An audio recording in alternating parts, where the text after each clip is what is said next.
सहारे का सहारा है मेरा शाम घड़ी। जय श्री श्याम दोस्तों, स्टूडेंट्स, आज मैं आपको 12th क्लास का चैप्टर है रेशियो एनालिसिस वो स्टार्ट करने जा रहा हूँ। यही चैप्टर आपका बीकॉम पार्ट सेकंड में एफएम के अंदर रेशियो के नाम से है, और यही चैप्टर आपका थर्ड ईयर में ऑडिटिंग एंड मैनेजमेंट अकाउंटिंग में भी रेशियो के नाम से दे रखा है। यानी ये चैप्टर आपको 3 स्टूडेंटों के लिए फ़ायदेमंद है, एक 12th के स्टूडेंटों के लिए, एक सेकेंड ईयर के स्टूडेंटों के लिए, और एक बीकॉम पार्ट थर्ड यानी कि थर्ड ईयर के स्टूडेंट्स के लिए। दोस्तों, रेशियो एनालिसिस को समझाने से पहले मैं आपको सबसे पहले ये एक बैलेंस शीट है जो पहले के टाइम पे बनाया की जाती थी, अब तो शेड्यूल 6 के अनुसार चेंज कर दी गई है, लेकिन आपको समझने के पॉइंट ऑफ व्यू से ये थोड़ा सा इजी रहेगा, इसलिए मैं आपको इसी फॉर्म के अंदर इस बैलेंस शीट की टर्म्स को समझाना चाह रहा हूँ। दोस्तों, ये टर्म्स अगर आप समझ जाते हैं तो आपके लिए रेशियो एनालिसिस थोड़ा सा आसान हो जाता है, और यही टर्म्स आपके पूरे रेशियो में काम में आने वाली हैं। तो दोस्तों, स्टार्ट करते हैं अपन बैलेंस शीट से। दोस्तों, अब आप देखते करिएगा, ये बैलेंस शीट है हमारी, और बैलेंस शीट की 2 साइड होती है, आप सब जानते हैं क्योंकि आप कॉमर्स के स्टूडेंट्स हैं सारे। One is the liability side and second is the asset side. Liability side में दोस्तों सबसे पहले आता है ए, इक्विटी ओनर इक्विटी, नेटवर्थ या प्रोप्राइटर फंड। इन सब का मतलब एक ही होता है, और इन सब का मतलब ये होता है दोस्तों ओनर का पैसा। इसके अंतर्गत क्या आता है दोस्तों, 2 चीजें आती हैं। एक आती है शेयर कैपिटल। शेयर कैपिटल में 2 चीजें होती हैं, इक्विटी शेयर कैपिटल और प्रेफरेंस शेयर कैपिटल। बी में आता है reserve and surplus. Reserve and surplus होता है अनडिस्ट्रीब्यूटेड प्रॉफिट, जो कंपनी पैसा कमाती है लेकिन अपने शेयर होल्डर को बांटती नहीं है, अपने पास ही रखती है। तो एक तरह से ये पैसा भी शेयर होल्डर का ही होता है। जर्नल रिजर्व के नाम से इसको बोल सकते हैं, रेवेन्यू रिजर्व के नाम से बोल सकते हैं, profit and loss account current year का प्रॉफिट के नाम से इसको बोल सकते हैं, कैपिटल रिजर्व के नाम से बोल सकते हैं, और इसे सिक्योरिटी प्रीमियम के नाम से बोल सकते हैं। यानी हम ये कह सकते हैं ए प्लस बी को अगर हम करें तो दैट इज कॉल्ड इक्विटी या ओनर इक्विटी या नेटवर्थ या प्रोप्राइटर फंड। सेकंड नंबर पे दोस्तों आपका आता है डेप। डेप में दोस्तों 2 डेप होते हैं। डेप का मतलब होता है एक्सटर्नल लायबिलिटीज होती है। ये एक्सटर्नल लायबिलिटी का मतलब बाहर के लोगों से आपने पैसा उधार ले रखा है, जिसके अंतर्गत आप 2 लोगों से पैसा उधार लेते हैं। एक होता है लॉन्ग टर्म डेप, एक होती है current liability. Long term debt का मतलब होता है दोस्तों आपने लंबे समय के लिए 10, 15, 20 साल के लिए किसी से पैसा उधार लिया है, जिसके अंतर्गत आपके सिक्योर्ड और अनसिक्योर्ड 2 तरह के लोन होते हैं। सिक्योर्ड में जनरली डिवेंचर्स आते हैं। अब आते हैं बी में आते हैं दोस्तों। बी में आपकी आती है करंट लायबिलिटीज। अब करंट लायबिलिटीज का मतलब होता है कि वो लायबिलिटी जिसका पेमेंट आपको विद इन 1 ईयर आपको करना ही करना है। अब मैं उनके नाम आपको बोल देता हूँ। क्रेडिटर्स, जिसको हम अकाउंट पेबल्स के नाम से भी जानते हैं, BP bills payable, bank overdraft, BO, short term loans, outstanding expenses, unsecured unearned income tax payable, provision for tax, proposed dividend, unclaimed dividend और cash credit. These are current liabilities। अब दोस्तों मैं आपसे बात करता हूं असेट साइड की। Asset side की अगर हम बात करें दोस्तों आपसे, तो इसके अंतर्गत सबसे पहले आती है आपकी फिक्स असेट्स। फिक्स असेट्स का मतलब असेट्स वो होती है जिसपे हमारे राइट्स होते हैं। अब राइट्स के अंदर 2 तरह के राइट्स हमारे पास होते हैं। एक होता है टेंजेबल असेट्स और एक होती है इनटेंजेबल असेट्स। तो टेंजेबल असेट्स का मतलब होता है कि दोस्तों ऐसे राइट्स जो हमने लॉन्ग टर्म के लिए अपने पास रखे हैं, जैसे land and building, lease hold property, जिसको हम फ्री होल्ड या बिजनेस प्रीमिसेस के नाम से जानते हैं, plant and machinery, furniture and fittings, live stock और एक vehicles. These are your fix assets. और कौन सी फिक्स असेट्स? टेंजेबल। उसके बाद आती है दोस्तों आपकी इनटेंजेबल असेट्स, जिसको हम देख नहीं सकते, केवल महसूस कर सकते हैं, जिसके अंदर आती है गुडविल, ट्रेडमार्क, पेटेंट, कॉपीराइट्स। अगर हम फिक्स असेट्स की बात करें तो ए और प्लस बी का टोटल जो है हमारा वो फिक्स असेट्स कहलाएगा। अब आता है दोस्तों करंट असेट्स। करंट असेट्स का मतलब होता है कि जिसका पैसा आपको विद इन 1 ईयर आपको कैश में कन्वर्ट हो जाएगा। इसमें आपका आता है क्लोजिंग स्टॉक, सन्डी डेटर्स, जिसको हम अकाउंट रिसीवेबल के नाम से भी जानते हैं, cash and bank balance, loan and advances, marketable security जो तुरंत बिक जाती हैं, BR bills receivable, prepaid expenses, accrued income और advance payment. These are your current assets. अब दोस्तों हम लास्ट में बात करते हैं फिक्टिटियस असेट, जिसको हम मिसलेनियस एक्सपेंडिचर के नाम से भी हम जानते हैं। ये आपके होते हैं preliminary expenses, discount on issue of share, deferred revenue expenses और P&L यानी करंट ईयर का लॉस। अब दोस्तों आपको मैं एक छोटी सी बात बता देता हूं कि अगर हमको इक्विटी की बात करनी है, ओनर इक्विटी की बात करनी है, मैं इसकी बात कर रहा हूं, अगर हमको इसकी बात करनी है तो आप ध्यान रखिएगा share capital plus reserve and surplus minus fictitious asset, that is called equity, owner equity, proprietor fund, net worth. इस बैलेंस शीट को दोस्तों अपने दिमाग में रखिएगा और ये सारी चीजें जो मैं आपको यहाँ पर पढ़ाते समय दिखा रहा हूँ ये सारे मैं आपको लास्ट के अंदर आपके डिस्क्रिप्शन बॉक्स में सारे डाल दूंगा।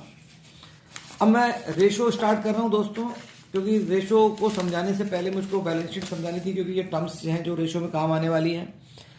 अब दोस्तों सबसे पहले आपको रेशो याद करना है, तो रेशो स्टार्ट करना है आपको। सबसे पहला रेशो आता है लिक्विडिटी रेशो। लिक्विडिटी रेशो का मतलब दोस्तों क्या होता है, ये आपकी कंपनी की लिक्विडिटी के बारे में बताता है कि आप पेमेंट, आपकी जो पेमेंट करने की जो कैपेसिटी है वो कितनी जल्दी है, कितनी तेज है और कितनी फास्ट है।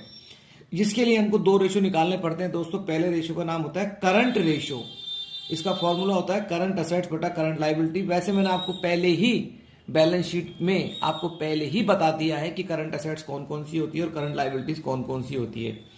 तो दोस्तों फिर भी आपकी सहूलियत के लिए इस रेशो के नीचे मैंने उसको डिस्क्राइब कर रखा है कि करंट असेट्स ये होती हैं आपकी और and these are your current liabilities, ये मैं आपको पहले ही बोल चुका हूं। तो आपको इसका टोटल ऊपर लगाना है और इसका टोटल नीचे लगाना है और करंट असेट्स बटा करंट लायबिलिटी करना है। आपका रेशियो आएगा, जैसे मान लीजिए आपकी करंट असेट्स है सपोज कीजिए 3 लाख और ये आपकी सपोज कीजिए ये है 1 लाख। 3 लाख में 1 लाख से हम डिवाइड करते हैं तो आता है 3, तो ये हो जाएगा 3:1 आपको अपनी तरफ से लगाना होता है। इसका मतलब ये होता है कि 3 का मतलब होता है करंट असेट्स और 1 का मतलब होता है करंट लायबिलिटी। यानी इसका मतलब ये होता है कि आपके पास 3 रुपये रखे हुए हैं और आपको पेमेंट करना है 1 रुपये का, तो आपकी पेमेंट कैपेसिटी अच्छी है। लेकिन पेमेंट कैपेसिटी जरूर से ज़्यादा अच्छी भी नहीं होनी चाहिए। इसके अंदर आपका जो आइडियल रेशियो है वो आपको डिस्क्राइब कर रखा है और वो है 2:1। यानी ये रेशियो ही आपको मेंटेन करके चलना है, कंपनी को मेंटेन करके चलना है, जिससे कि आपकी जो आइडियल रेशियो है जो आप अगर मेंटेन करते हैं तो कंपनी की पोजीशन अच्छी मानी जाती है। और इसको अगर आप छेड़ाछाड़ी करते हैं या इसमें कुछ आप चेंजेस लाते हैं तो आपकी कंपनी की पोजीशन बेकार मानी जाएगी। क्योंकि अगर ये 1:1 हो जाता है तो इसका मतलब आपके पास 1 रुपया चुकाने के लिए 1 रुपया ही रखा हुआ है। इसका मतलब अगर आपने सबको पैसा चुका दिया तो आपके पास अब कोई पैसा नहीं बचेगा। इसका उल्टा करें, अगर आपके पास 3:1 है तो यानी आपके पास 1 रुपया चुकाने के लिए 3 रुपये रखे हुए हैं।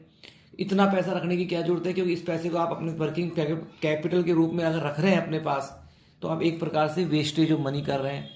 तो इसलिए आपको इसको 2:1 ही मेंटेन करना चाहिए।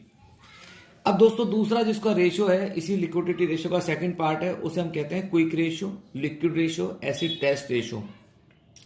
इसके अंदर आपका आता है दोस्तों क्विक असेट्स बटा करंट लायबिलिटीज। अब क्विक असेट्स का मतलब क्या होता है दोस्तों, क्विक असेट्स का मतलब होता है करंट असेट जो आपने ऊपर निकाली थी उसमें से आपको स्टॉक और प्रीपेड एक्सपेंसेस घटाने होते हैं। ऐसा माना जाता है कि इसका पैसा आपको सबसे पहले प्राप्त नहीं होता है, इसका पैसा प्राप्त करने में टाइम लगता है, इसलिए हम इसको हटा के अपनी क्विक असेट्स को निकाल लेते हैं, तो वो हो जाता है क्विक असेट्स बटा करंट लायबिलिटी। अब इसका जो आइडियल रेशियो है दोस्तों वो होता है 1:1, यानी कि अगर आपका ये रेशियो 1:1 आता है तो आपका कंपनी की पोजीशन अच्छी है।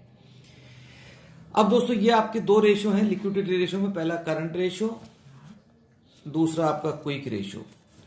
अब मैं आपका सेकंड पार्ट ऑफ रेशियो में आ रहा हूं जिसका नाम है आपका टर्नओवर रेशियो या एक्टिविटी रेशियो या एफिशिएंसी रेशियो। अब इसके अंतर्गत दोस्तों आपके पास जो भी रेशियो मैं आपको बताऊंगा उसके 2 पार्ट होंगे, ए और बी। अब टर्नओवर रेशियो का पहला रेशियो है ए, स्टॉक या इन्वेंट्री टर्नओवर रेशियो। स्टॉक का दूसरा नाम इन्वेंट्री भी होता है। तो स्टॉक या इन्वेंट्री टर्नओवर रेशियो, तो इसका फॉर्मूला है दोस्तों कॉस्ट ऑफ गुड्स सोल्ड बटा एवरेज या एवरेज इन्वेंट्री या एवरेज स्टॉक। अब दोस्तों यहां पर इसका जो बी पार्ट है उसके अंदर आपका आता है स्टॉक या इन्वेंट्री होल्डिंग पीरियड। यानी इसका मतलब ये होता है दोस्तों कि आपको जो भी इन्वेंट्री आप खरीद के लाते हो अपनी फैक्ट्री के अंदर उसे अपने पास कितने दिन तक अपने पास रखना होता है। तो उसका फॉर्मूला होता है दोस्तों, अगर आपको डेज में निकालना है तो 360 या 365, मंथ में निकालना है तो 12 और वीक में निकालना है तो 52। इन एब्सेंस ऑफ इंफॉर्मेशन, सूचना के अभाव में आप डेज में निकाल सकते हैं 360 या 365, कुछ भी ले सकते हैं। बाकी क्वेश्चन में मेंशन कर देता है, और नहीं करे तो आप दोनों में से कुछ भी ले लीजिए। और जो आपने इससे पहले ए का आंसर निकाला स्टॉक या इन्वेंट्री टर्नओवर रेशियो का, उससे आप इसको डिवाइड कर दीजिए। दोस्तों एक बात का ध्यान रखिएगा, इसका मतलब बी वाला फॉर्मूला जब भी काम करेगा जब आपने ए निकाला है। लेकिन अगर आप डायरेक्टली बी निकालना चाहते हैं, ए नहीं निकालना चाहते, तो दोस्तों आपको क्या करना पड़ेगा, 360 या 365, 12 या 12 में आप सीधा जो पहले नंबर का फार्मूला है उसको पूरा डिवाइड कर दीजिए। अब उसको कैसे करेंगे, कॉस्ट ऑफ गुड्स सोल्ड, ये नीचे आ जाएगा, नीचे एवरेज इन्वेंट्री आएगा, तो नीचे आ नहीं सकता, इसको मल्टीप्लाई में डाल देंगे एवरेज इन्वेंट्री के नाम से। अब दोस्तों इसका ध्यान रखिएगा, इस फॉर्मूले को याद करने का तरीका यह है, याद करना क्या, समझने का तरीका यह है दोस्तों कि कॉस्ट ऑफ गुड्स सोल्ड कैसे निकालें और एवरेज इन्वेंट्री कैसे निकालें। तो दोस्तों मैं आपको यहाँ नीचे ये टर्म्स को क्लियर किया गया है, उसको मैं आपको डिस्क्राइब कर रहा हूँ। सबसे पहले हम बात कर रहे हैं कॉस्ट ऑफ गुड्स सोल्ड कैसे निकाला जाए। कॉस्ट ऑफ गुड्स सोल्ड निकालने के दोस्तों आपके पास दो तरीके हैं। पहला तरीका तो यह है दोस्तों आपका ये वाला तरीका, सेल्स माइनस ग्रॉस प्रॉफिट। इसमें बहुत सारी चीजें हैं, लेकिन जो मेन इंपॉर्टेंट है चीज है मैं उसको आपको हाईलाइट कर रहा हूँ। सेल्स माइनस जीपी, अगर सेल्स में से जीपी घटाएंगे तो आपके पास कॉस्ट ऑफ गुड्स सोल्ड आ जाएगा।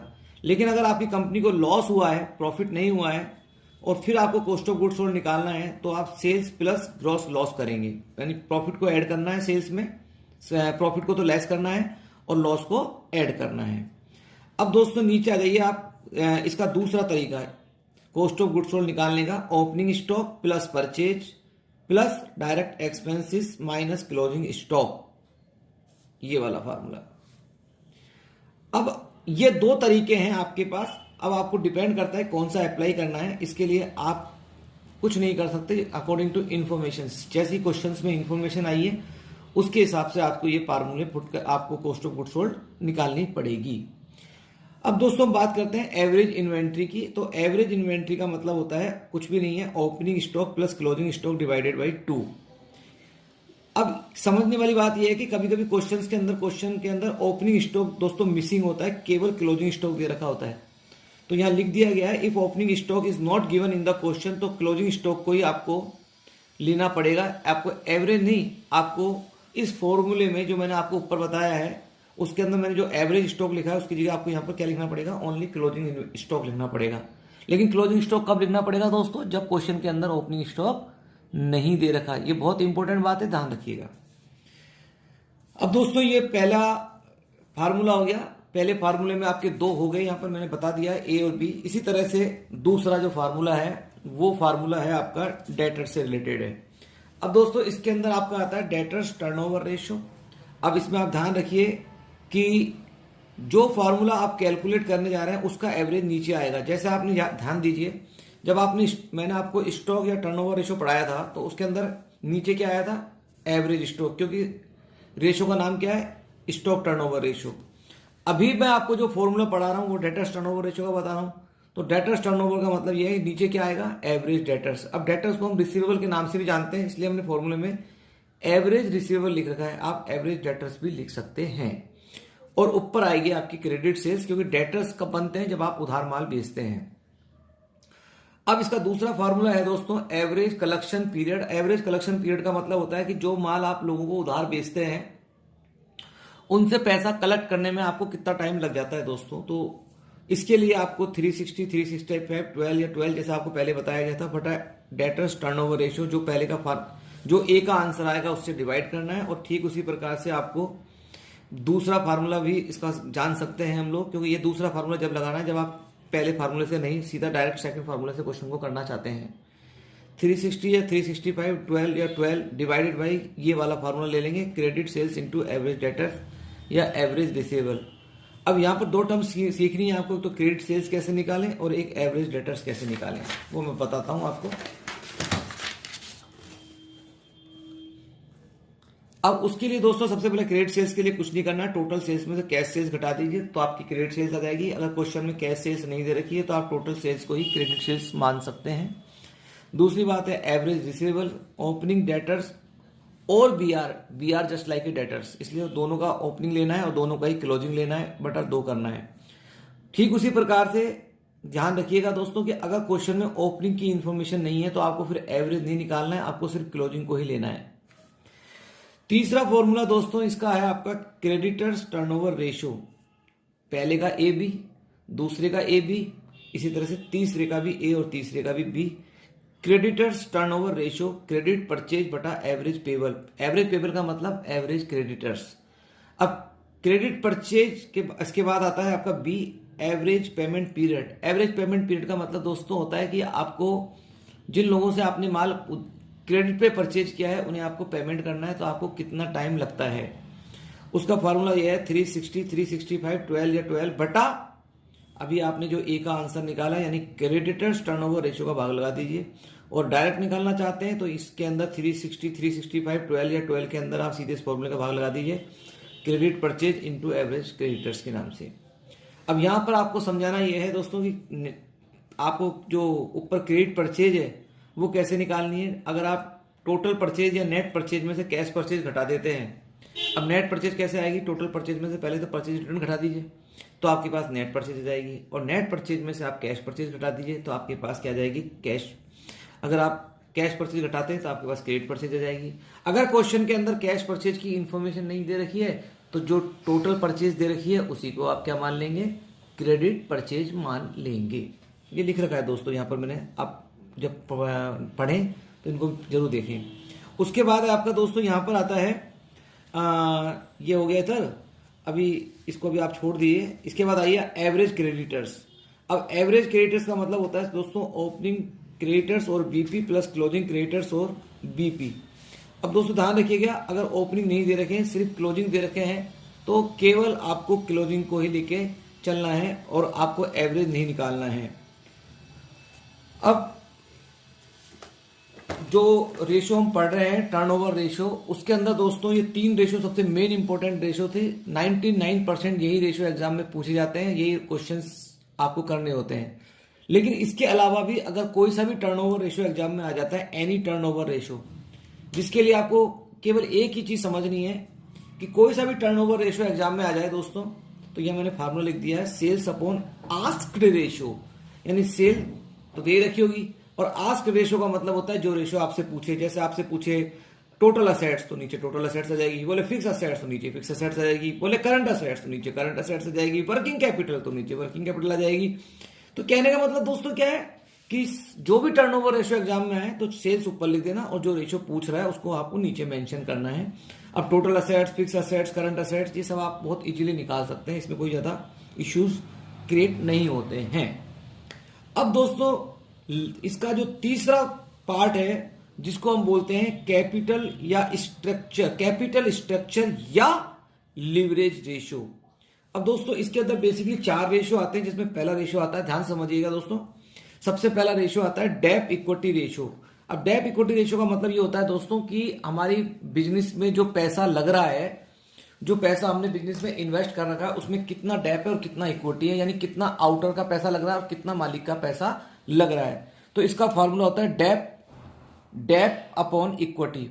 अब दोस्तों समझ लीजिए, मैंने आपको इस चैप्टर की स्टार्टिंग में ही बैलेंस शीट बताई थी, तो उस बैलेंस शीट को देखिएगा आप, उसके अंदर आपको बता रखा है इक्विटी का मतलब मैंने बताया था आपको share capital plus reserve and surplus minus fictitious assets. ये बैलेंस शीट में पहले टाइम पे ही मैंने आपको बता दिया है।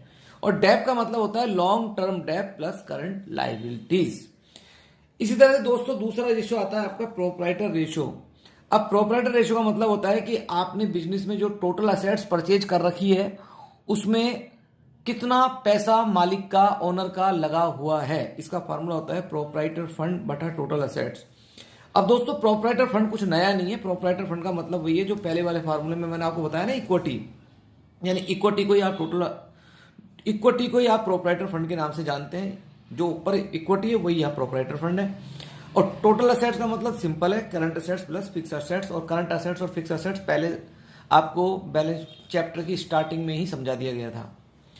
अब इसके बाद आता है सॉल्वेंसी रेशो। अब सॉल्वेंसी रेशो का मतलब होता है कि आप जो पैसा आपने सॉरी दोस्तों, इसके अंदर ये होता है सॉल्वेंसी रेशियो के अंदर कि जो टोटल एसेट्स आपने परचेज कर रखी है उसमें आउटर का पैसा कितना लगा हुआ है।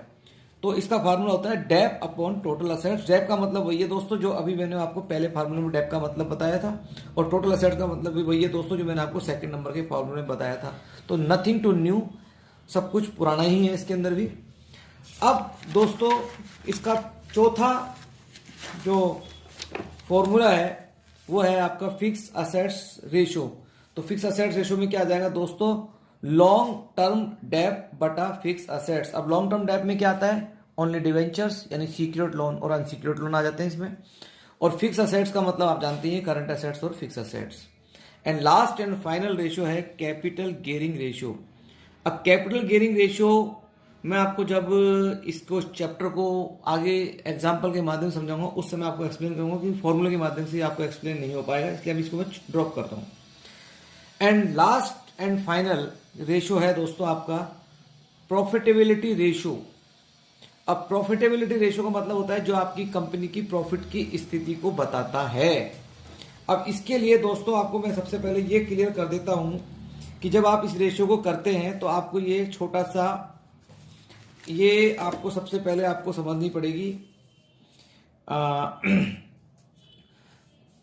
इसके लिए मैं सीधा एक एग्जांपल लेता हूं दोस्तों, वो ज़्यादा आपके लिए कन्वीनियंट रहेगा क्योंकि इसमें आपको थोड़ा सा हार्ड सा पड़ेगा। तो इसके लिए हम प्रोप्राइटर रेशियो को सीधा एग्जांपल के माध्यम से ही समझाते हैं। देखिए दोस्तों फटाफट से इसके अंदर आप ये आपकी एक बैलेंस, ये आपका एक ट्रेडिंग एंड P&L अकाउंट दे रखा है। सबसे पहले ओपनिंग स्टॉक आप जानते हैं, ये परचेज है, ये वेजेज यानी डायरेक्ट एक्सपेंसेस है, इधर सेल्स आएगी, इधर क्लोजिंग स्टॉक आएगा, इन दोनों को जोड़ के इन्हें घटाएंगे तो जीपी आएगा। ये क्वेश्चन में गिवन है दोस्तों। और उसके बाद इस साइड में आ जाइए तो ये ग्रॉस प्रॉफिट जो आपने निकाला था उसको आप कैरी फॉरवर्ड करके आगे लाएंगे, उसमें से आप यहाँ घटाएंगे। ऑफिस एक्सपेंसिस दे रखा है, सेलिंग डिस्ट्रीब्यूशन दे रखा है और नॉन ऑपरेटिंग दे रखा है। तो यानी ये नॉन ऑपरेटिंग है, तो इसका मतलब दोस्तों ये दोनों कौन से हो गए आपके, ये हो गए आपके ऑपरेटिंग एक्सपेंसेस। क्यों हो गए ऑपरेटिंग, क्योंकि नॉन ऑपरेटिंग का नाम अलग से दे रखा है तो बचे हुए सारे ऑपरेटिंग ही कहलाएंगे। और इधर आपके आ जाइए तो इसमें नॉन ऑपरेटिंग इनकम दे रखी है, जीपी और इन दोनों को ऐड करेंगे और इन्हें घटाएंगे तो आपका नेट प्रॉफिट आ जाएगा। अब आपको इसके अंदर मैक्सिमम 5 रेशो पूछेगा, जिसमें सबसे पहले आता है आपका जीपी रेशो। तो जीपी रेशियो का फॉर्मूला दोस्तों क्या होता है आपका, जीपी बटा सेल्स इंटू रेशो। बहुत सिंपल सा लॉजिक है दोस्तों, जो भी रेशियो आप निकाल रहे हैं उसे आपको ऊपर लिखना है, सेल्स हमेशा नीचे लिखनी है, 100 से आपको हमेशा मल्टीप्लाई करना है। तो जीपी बटा सेल्स इंटू 100। अब जीपी आपको क्वेश्चन में दे रखा था, यहाँ पे देखिए आप, ये रहा जीपी कितना है 3,84,000, सेल्स कितनी है आपकी 8 लाख रुपए। तो इसका मतलब दोस्तों क्या हो गया, 3,84,000, 3,84,000 डिवाइडेड बाई 8 लाख इंटू 100, 48%, यानी ये हमारा जीपी रेशियो है। दूसरा आपका रेशियो आता है दोस्तों इसके अंदर ऑपरेटिंग प्रॉफिट रेशियो। अब ऑपरेटिंग प्रॉफिट का मतलब दोस्तों क्या होता है कि जो आपने ऊपर जीपी निकाला था, जो क्वेश्चन में आपको ट्रेडिंग अकाउंट में पिछले पन्ने पे दे रखा था, उस ग्रॉस प्रॉफिट में से आपको लेस करने हैं ऑपरेटिंग एक्सपेंसेस। क्या लेस करने हैं, ऑपरेटिंग एक्सपेंसेस। तो जीपी आपका था 384 माइनस ऑपरेटिंग एक्सपेंसेस। अब ऑपरेटिंग एक्सपेंसेस के अंदर दोस्तों ये बैलेंस, ये आपके पास P&L था, यहाँ 3 एक्सपेंसेस थे, ऑफिस था, सेलिंग था और नॉन ऑपरेटिंग था। तो नॉन ऑपरेटिंग को छोड़ दिया जाए, ये मान लीजिए अपन ने इसको छोड़ दिया तो ये 2 जो बचे ये ऑपरेटिंग है। तो इसका मतलब है कि आप इस जीपी में से ऑपरेटिंग एक्सपेंसेस घटा दीजिए, यानी 48,000 और 56,000 घटा दीजिए, तो ये आपका आ जाएगा ऑपरेटिंग प्रॉफिट। तो यहां लिखेंगे आप ऑपरेटिंग प्रॉफिट, सेल्स आपको पता ही है 8 लाख है, इंटू 100। तीसरा जो रेशियो है दोस्तों वो है आपका ऑपरेटिंग रेशियो। अब ऑपरेटिंग रेशियो का मतलब दोस्तों क्या होता है, ऑपरेटिंग कॉस्ट बटा सेल्स इंटू 100। देखिए दोस्तों ध्यान रखिए, अगर मैं आपसे कहता हूं सिर्फ ऑपरेटिंग प्रॉफिट रेशियो तो वो ऑपरेटिंग प्रॉफिट होगा। बहुत ध्यान समझिएगा, मैं सिर्फ आपसे ऑपरेटिंग रेशियो कहता हूं तो इसका मतलब आप समझ जाइए वो ऑपरेटिंग कॉस्ट की बात कर रहा है।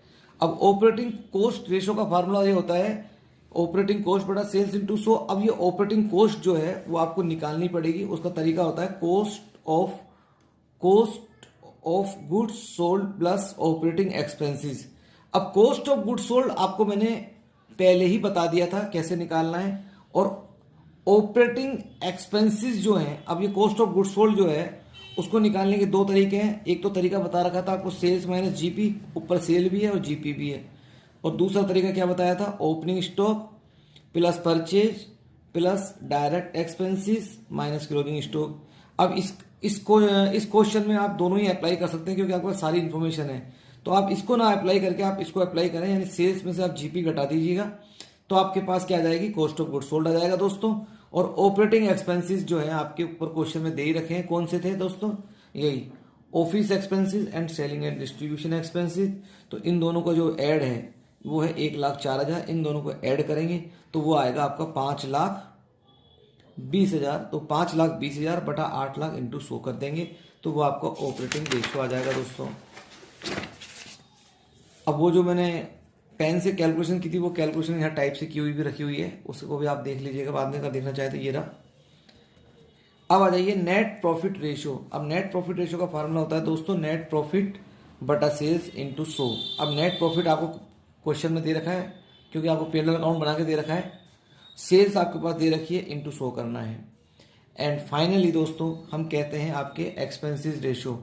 अब दोस्तों एक्सपेंसेस रेशियो का मतलब क्या होता है, पर्टिकुलर P&L एक्सपेंसेस, यानी जितने भी एक्सपेंसेस P&L में आए हैं उन सब का रेशियो आपको निकालना पड़ेगा। अब P&L में कौन कौन से आए थे, एक तो ऑफिस आया था, एक सेलिंग एंड डिस्ट्रीब्यूशन आया था और एक आपका नॉन ऑपरेटिंग आया था। जो 3 एक्सपेंसेस आए थे। तो जब आप ऑफिस के निकालें तो ऑफिस एक्सपेंसेस बटा सेल्स इंटू 100 करेंगे। जब आप सेलिंग एंड डिस्ट्रीब्यूशन निकालें तो सेलिंग एंड डिस्ट्रीब्यूशन बटा सेल्स इंटू 100 करेंगे। और जब आप नॉन ऑपरेटिंग निकालेंगे तो नॉन ऑपरेटिंग एक्सपेंसेस बटा सेल्स इंटू 100 करेंगे। इस तरह से ये तीनों फॉर्मूले आपके निकल जाएंगे। अगर P&L में 3 एक्सपेंसेस है तो ये 3 बार निकलेगा और अगर P&L में 10 एक्सपेंसेस है तो ये 10 बार निकलेगा। और इस तरह से ये आपका रेशियो यहाँ पे खत्म हो जाता है। तो दोस्तों मैं ये कहना चाहूँगा कि ये रेशियो आपके फाइनल यहाँ कंप्लीट होते हैं। अब आप इस